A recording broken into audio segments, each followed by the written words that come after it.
साथियों, आज हम इस वीडियो में जानते हैं दुनिया की सबसे खौफनाक जेल और उसे बनाने वाले जालिम बादशाह की दास्तान, जिसने पिछले 8 दिनों में सारी दुनिया को हैरत में डाल दिया और हिटलर, फिरौन, नमरूद, शद्दाद जैसे सभी जालिम बादशाहों का रिकॉर्ड ब्रेक कर दिया। और वीडियो के आखिर में 3 सवाल जिसके जवाब कमेंट में ज़रूर दीजिए। तो बने रहे हमारे साथ आखिर तक। आप देख रहे हैं SD24। मैं युसरा परवीन।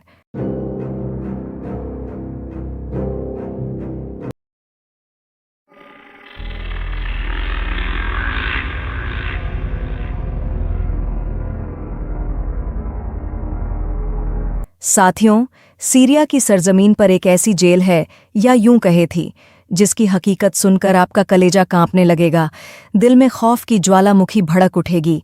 ये जेल है सेदनाया जेल, जिसे दुनिया की सबसे खतरनाक और जालिमाना, वहशियाना कैद खानों में शामिल किया गया है। इस जेल के आगे हिटलर के गैस चैम्बर भी फेल है। इस जेल का ऐसा इतिहास है जो जुल्म, खौफ, 3rd डिग्री टॉर्चर की गहराइयों में डूबा हुआ है। इंटरनेशनल ह्यूमन राइट्स ने इसे कई नाम दिए, जैसे ह्यूमन स्लॉटर हाउस यानी इंसानों का कत्ल खाना, और ब्लैक होल यानी ऐसी जगह जहां से कोई वापस नहीं लौटा। मगर इसके बारे में जो भी कहा गया है वो आज तक कभी किसी को पता ही नहीं था। लेकिन बशर अल असद के तख्ता पलट के बाद वो सब कुछ सामने आ रहा है, जिसे सुनने वाले के होश उड़ने लगे हैं। तो अंदाज़ा लगाएं वहां कैदियों के क्या हाल होंगे। सीरिया की सेदनाया जेल में इंसानों के साथ ऐसा सुलूक किया जाता था जो इतिहास में आज तक किसी ने जानवरों के साथ भी नहीं किया है। आज से 5-10 हज़ार साल पहले भी जब इंसान जानवरों का शिकार करते तो उन्हें ज़्यादा तकलीफ ना हो, इस बात का ख्याल रखते। हिटलर ने गैस चैम्बर क्यों बनाए थे पता है, रवांडा का नरसंहार क्यों हुआ पता है, लेकिन सवाल यह है कि सेदनाया जेल का असल मकसद क्या था। असद ने ऐसी जेल क्यों बनाई थी, यहाँ के कैदियों ने किस तरह के हालात बर्दाश्त किए, और सबसे अहम, वो कौन से खुफिया राज हैं जो इस जेल की दीवारों में छुपे हुए थे। चलिए जानते हैं विस्तार से।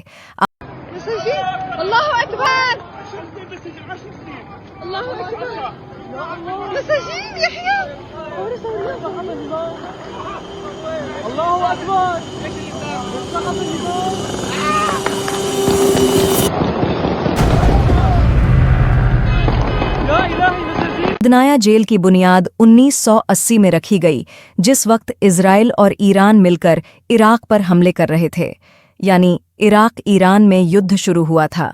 इसी वक्त सीरिया में सियासी कैदियों को कुचलने के लिए एक खुफिया और मजबूत हुकूमत की ज़रूरत महसूस की गई, और अपनी हुकूमत को हमेशा के लिए बरकरार रखने और अपने खिलाफ उठने वाली हर आवाज़ को दबाने के लिए जेल की बुनियाद राखी गई।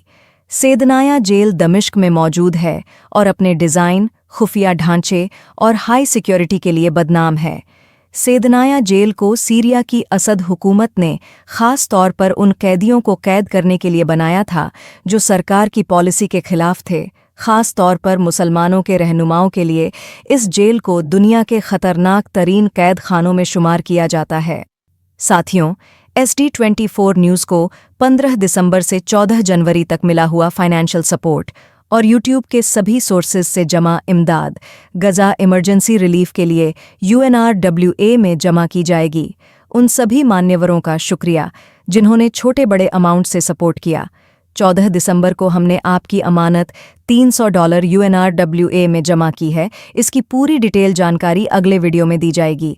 आप सभी मोहतरमाओं, मान्यवरों का शुक्रिया जिन्होंने छोटे बड़े अमाउंट से सपोर्ट किया और हमेशा करते रहते हैं। ह्यूमन राइट्स की ऑर्गेनाइजेशंस एमनेस्टी इंटरनेशनल ने इसे एक इंसानों का स्लॉटर हाउस करार दिया है। इस जेल में हज़ारों लोगों को बेरहम तरीके से 3rd डिग्री टॉर्चर कर कत्ल किया जाता। इस जेल में एक कैदी के सामने दूसरे कैदी का गला काटना, एक रिश्तेदार के उनके महिलाओं की असमत लूटना तो आम बात थी। सेदनाया जेल ने ग्वांटानामो बे जेल के भी सारे रिकॉर्ड तोड़ डाले थे। सेदनाया जेल को इस अंदाज से बनाया गया था। सेदनाया जेल बाहर से देखने पर यह एक आम इमारत सी नज़र आती है, लेकिन इसके अंदर खुफिया तहखाने, कंट्रोल रूम और कुछ खास हिस्से मौजूद हैं। यहाँ पहुँचने के लिए सिर्फ सरकार के कुछ खास लोगों को ही परमिशन थी। सेदनाया जेल के अंदर एक मेन कंट्रोल रूम बनाया गया था जो जेल की कंप्लीट मॉनिटरिंग के लिए इस्तेमाल होता था। इसके नीचे तहखाने में ऐसी जगह थी जहां कैदियों को निहायत सीक्रेट तरीके से रखा जाता था। यहाँ मौजूद सीक्रेट दरवाजे और दीवारें ऐसी थीं जो न सिर्फ कैदियों को अलग अलग हिस्सों में डिवाइड करती थीं, बल्कि जेल के अंदर की सरगर्मियां को खुफिया रखने में मददगार थीं। इन दरवाजों को खास तौर पर स्लाइडिंग डोर लगे हुए थे, जिसे दीवारों की तरह डिज़ाइन किया गया था, ताकि बाहर वालों को पता न चले कि यह दरवाज़ा है या दीवार, और किसी भी कैदी को बाहर की दुनिया का इल्म ना हो सके।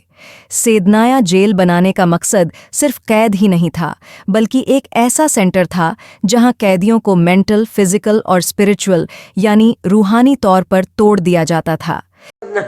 Tasarnya Surya, tasarnya Abrukya Surya, Abrukya Surya, tasarnya Abrukya Surya, tasarnya Abruk।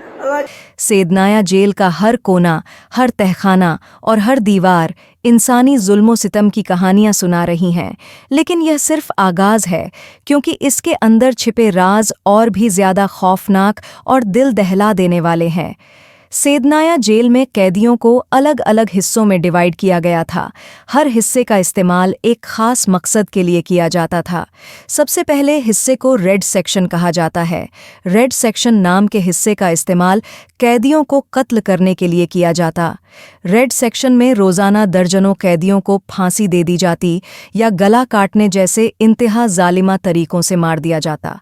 सन 2011 से 2015 के बीच यहाँ तकरीबन 13,000 कैदियों का गला काटकर कत्ल किया गया। बशर अल असद की हुकूमत ने इस क्राइम को छुपाने के लिए सन 2017 में हज़ारों कैदियों को जिंदा जला और साजिश के तहत वॉर क्राइम के सबूत मिटाए दिए गए। सेदनाया जेल के दूसरे हिस्से का नाम डॉर्मिटोरी सेक्शन था। डॉर्मिटोरी सेक्शन में कैदियों को अलग थलग रखा जाता था और हर कमरे को खुफिया दरवाज़ों के जरिए बंद किया जाता था। जेल के अंदर का माहौल इंतहाई खौफनाक था। कैदियों को न सिर्फ फिजिकल टॉर्चर का सामना करना पड़ता, बल्कि मेंटली टॉर्चर के खौफनाक तकलीफ़ों से भी गुजरना पड़ता।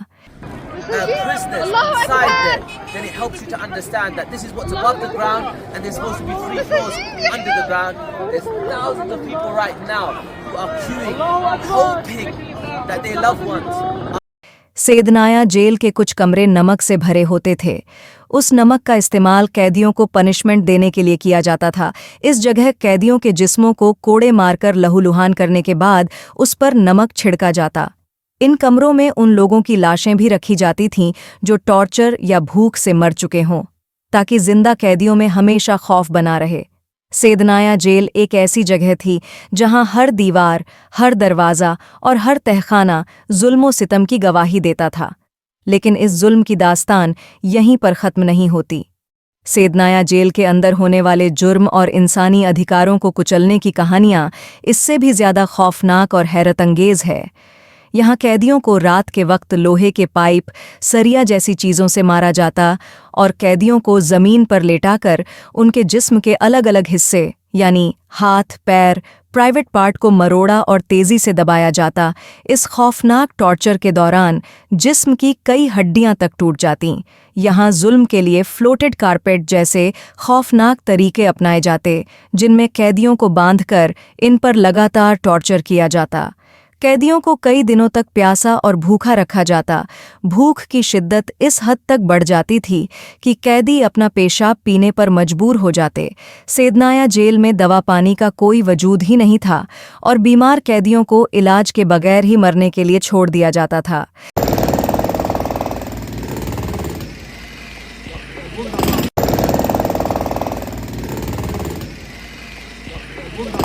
सेदनाया जेल महिलाओं के लिए दुनिया की सबसे बदतरीन जगह थी। यहाँ महिला कैदियों का उनके रिश्तेदारों के सामने गैंग रेप किया जाता था। ये जुल्म सिर्फ महिलाओं तक सीमित नहीं था, मर्द कैदियों के साथ भी अननेचुरल ज़्यादतियों की रिपोर्ट सामने आई है। इस तरह के टॉर्चर इज्जत, नफ्स को पूरी तरह से टुकड़े टुकड़े कर देते। सेदनाया जेल से रिहा एक कैदी ने बताया कि यहाँ कैदियों को 2 ऑप्शन दिए जाते थे, या तो वह अपनी मौत कबूल करें या अपने किसी प्यारे या करीबी साथी को कत्ल करने पर मजबूर हो जाएं। यह मेंटल डिस्ट्रेस कैदियों के आप को मुकम्मल तौर पर तबाह कर देती थी। जब यह जेल खोली गई तो सोशल मीडिया पर एक मां की दिल दहला देने वाली अपील ने लोगों के दिलों को छू लिया। उसने कहा कि बशर अल असद के जेल के अफसरों को किसी कीमत पर माफ ना किया जाए, क्योंकि उन्होंने इसके 20 साला बेटे को बेदर्दी से कत्ल किया। वह कहती है कि इन जालिमों ने उसके बेटे की खूबसूरत आंखें निकाल दीं, उसके जिस्म को जलाया और आखिरकार उसकी जान ले ली। वह इंसाफ की भीख मांगती है और दुनिया से अपील करती है कि इन जालिमों को सजा दी जाए। जब ऑपोजिशन ने जेल पर कब्जा किया तो हजारों कैदियों को रिहाई मिली। इनमें से कुछ कैदी ऐसे थे जिन्हें यह भी मालूम नहीं था कि सीरिया का राष्ट्रपति बशर अल असद का बाप हफीजुल असद मर चुका है या जिंदा है। ये इनकी कैद के लंबे अरसे और दुनिया से पूरी तरह कट जाने का एक सबूत था। जब इस जेल के दरवाजे तोड़े गए तो जेल के ऊपर की मंजिलों से तकरीबन 3,500 कैदियों को आज़ाद किया गया, लेकिन ज़मीनों के अंदर बने तहखाने अब भी बंद थे।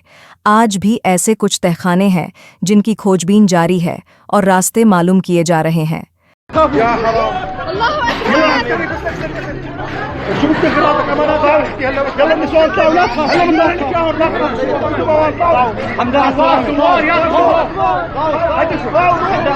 आज़ाद होने वाले कैदियों में से एक ने बताया कि इनकी फांसी का दिन मुकर्रर हो चुका था और अगर ऑपोजिशन के सिपाही जेल का दरवाज़ा ना तोड़ते तो वह चंद घंटों में मौत के घाट उतार दिए जाते।